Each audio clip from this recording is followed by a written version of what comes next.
Budalangi onywaki chenro makamano. Higa achiel nyaka ne yang' chenrono kod jatend piny Kenya Uhuru Kenyatta. Kanoloso e kinde ma chenrono, jata chenro maduong' ka riwruok mochung' ne kedo gi tuo mar malaria e alwora mar Afrika Dr. Willis Akwale nowacho ni 39% mag oganda e kaunti ma Busia yudo tuo mar malaria.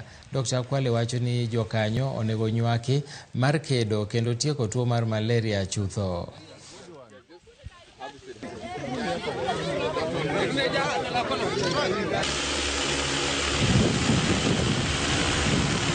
Tukakuja hapa Busia kwa sababu Busia ndio kaunti ambayo ina maambukizi ya juu ya malaria.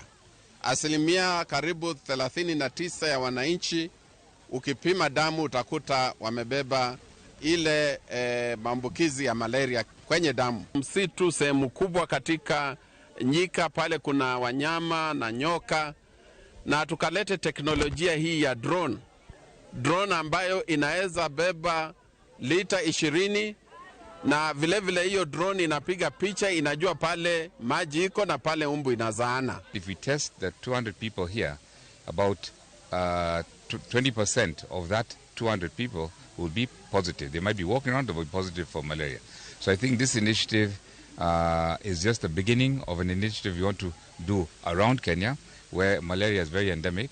Katika kaunti yote ya Busia, watu 100, watu 39 watapatikana na ugonjwa wa malaria, na kwa ile wagonjwa wanakuja hospitali kila siku, ile inaitwa OPD attendance, 40% wanakuwa na malaria. Wale wagonjwa wanaenda kwa ward, 13% wanakuanga na malaria, ile inaitwa severe malaria. Malaria bado inaua watu wetu. Mama wajawazito wakiambukizwa na umbu huwa inapea kinga yao inakuwa chini. Hii mpango huu itatusaidia sana, haswa sisi CHVs, pia itatupunguzia kazi.